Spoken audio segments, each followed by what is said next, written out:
এখন থেকে আপনার প্রিয় সিরিয়ালগুলো ফ্রিতে দেখুন এক্সক্লুসিভলি শুধুমাত্র সান নেক্সটে। এখনই অ্যাপ ডাউনলোড করুন।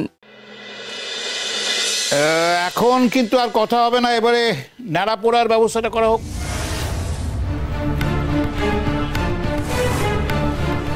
ন্যাড়া পোড়া? ন্যাড়া পোড়া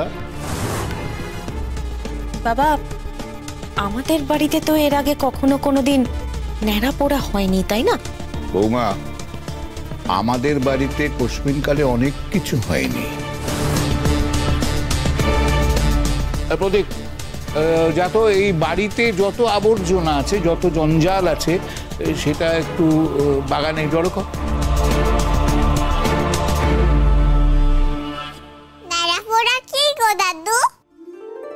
ন্যাড়া পোড়া সে একটা ভালো গল্প আছে।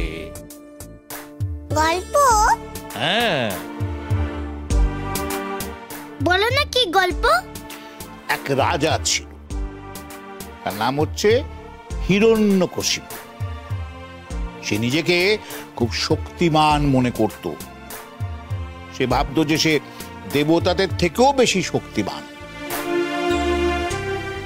তাই সে সারা রাজ্যে ঘোষণা করে দিল যে তার পুজো ছাড়া আর কারোর পুজো করা যাবে না।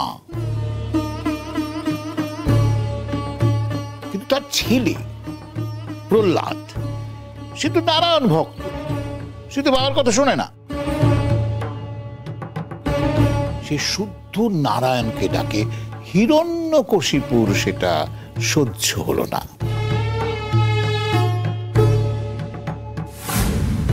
সে ভাবে যে সারা রাজ্যের লোক তাকে পুজো করে আর তার ছেলে করবে নারায়ণ পুজো।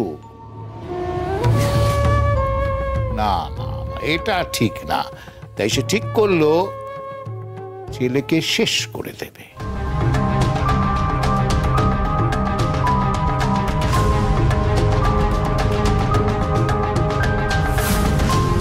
মানে প্রহ্লাদকে? হ্যাঁ, হিরণ্যকশিপু অনেক চেষ্টা করলো, কিন্তু কিছুই হলো না।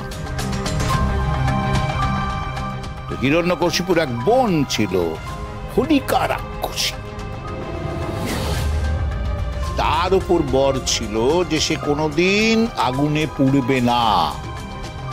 তাই হিরণ্যকশিপু তার বোনকে ধরলো প্রহ্লাদকে পুড়িয়ে মারবার জন্য। এই হোলিকা আগুনে গিয়ে বসলো কোলে প্রহ্লাদকে নিয়ে, যাতে প্রহ্লাদ পুড়ে যায়। এ বাবা, প্রহ্লাদ কিছু বললো না? তো ছোট, খুব ছোট? হ্যাঁ, খুব ছোট নাই, তুজো দাদার মতো।